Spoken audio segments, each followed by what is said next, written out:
In this example, we will learn how to simulate para-equilibrium conditions with Fastage. So what is para-equilibrium? Let us understand this with the help of an example. So if we have connected two different phases, then for equilibrium to exist between these two phases, the chemical potential of all the elements has to be equal. So as you can see that in FCC we have carbon and manganese, and in BCC we only have silicon. So carbon will diffuse from FCC to BCC because of the simple concentration gradient. Similarly, manganese will diffuse from FCC to BCC, and silicon will diffuse from BCC to FCC. However, the diffusion of carbon is much faster than the diffusion of manganese and silicon. So what will happen is that carbon will attain equilibrium at a much faster pace than either manganese or silicon. So with increasing time, we'll have a situation where carbon has attained equilibrium in the FCC and the BCC phases, but manganese and silicon still haven't attained equilibrium. So this is a para-equilibrium condition or a partial equilibrium condition.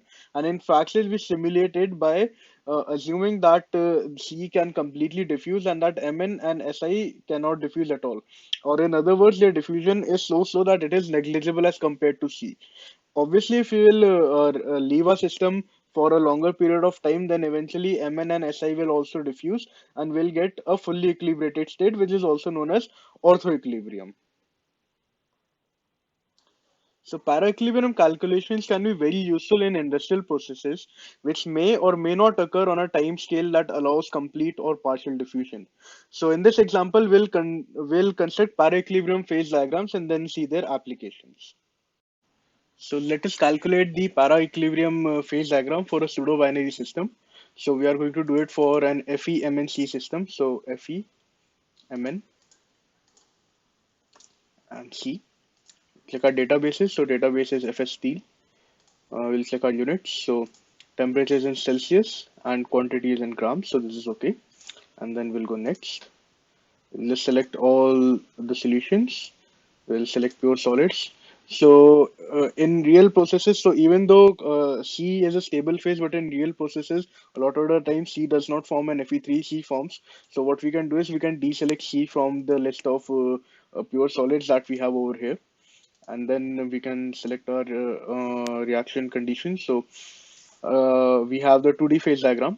Temperature is on y-axis, which is fine.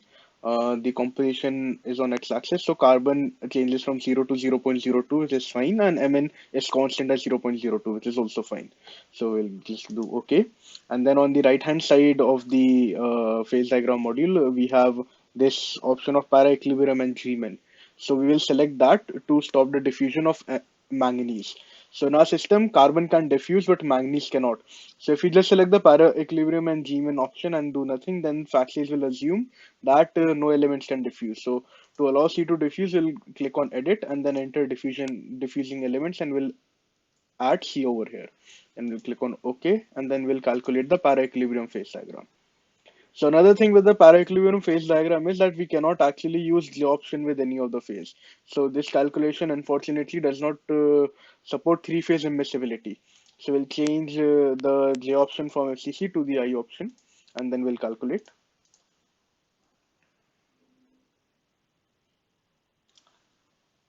And this is the para-equilibrium phase diagram when we do not allow Mn and Fe to diffuse. So only C can diffuse between different phases in this condition. So if you were to form a full an orthoequilibrium phase diagram or a fully equilibrated phase diagram, the phase diagram will come out different. So we can see that by calculating that just now. And as you can see, the shape of the diagram is completely different for a fully equilibrium phase diagram. So this is how to calculate the para-equilibrium phase diagram for the FECMN system. An application of para-equilibrium phase diagrams is during the formation of metallic glasses. So during this process, a metallic melt is subjected to rapid solidification, and because of very high cooling rates, the elements in the metallic melt do not get time to diffuse and form into crystal structures. So this is precisely what a para-equilibrium diagram does. A para-equilibrium phase diagram does. It gives you the stable phases if no diffusion was allowed. So we can actually find out the conditions for the formation of a metallic glass with a para-equilibrium phase diagram. So let us see how to simulate that on a CU-ZR system. So first we'll select our database. So we are going to select the FS copper database for this calculation. and we are also going to click our units. So these phase diagrams will plotted in mole fraction. Temperature will be Celsius, and first we'll plot a zirconium copper phase diagram. So copper and zirconium next. So I'm not going to select all the phases over here. I'm going to select just these four phases. So first I'm calculating an equilibrium phase diagram, and then I'll calculate a para-equilibrium phase diagram. So pure solids, temperature from 300 to 1500 is fine. It's a 2D phase diagram, and this is also fine. So zirconium changes on the x-axis. Okay, so let's calculate the ortho equilibrium phase diagram. So this is the phase diagram that we get, and as you can see that this phase diagram actually has a lot of intermediate phases as well. So when we calculate the para-equilibrium phase diagram, you can see that it will be quite different. So we'll select para-equilibrium, and over here we will not add any elements because neither Zr nor Cu can diffuse during the rapid solidification process.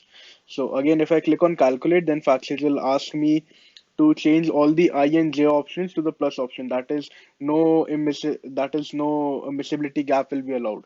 And when you think about it, it makes sense because miscibility gaps form either by spheroidal decomposition or by precipitation and growth.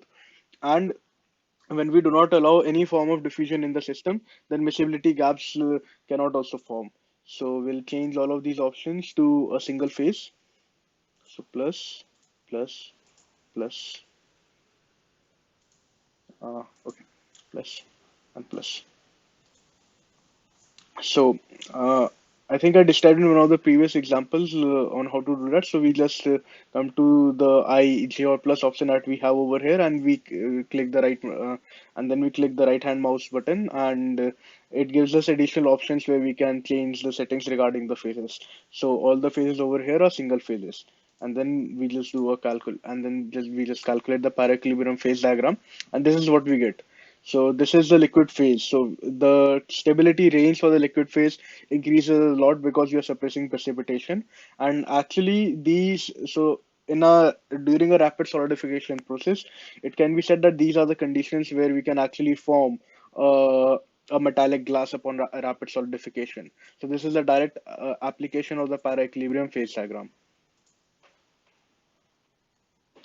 So we can also draw a para-equilibrium phase diagram for a ternary system. So let us have over here ZR, Cu, and Mg, and let's go next. I'm going to select the same phases, and do we have a new phase because of Mg? Okay, so let's select all the phases over here. Uh, plus,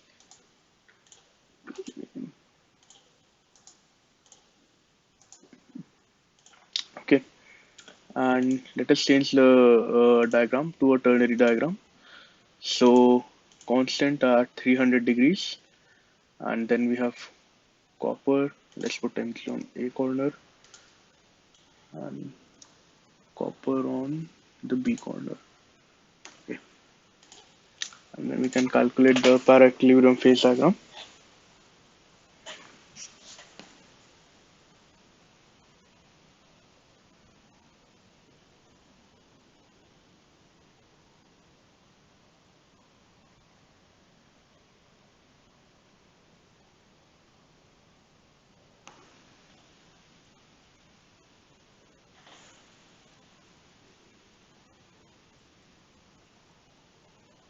Okay, so this is the para-equilibrium phase diagram, and as you can see that this is the region for the liquid phase.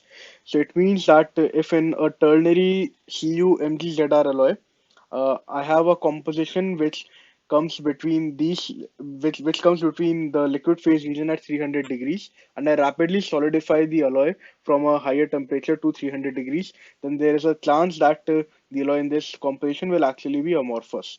So this is the direct application of the para-equilibrium phase diagram.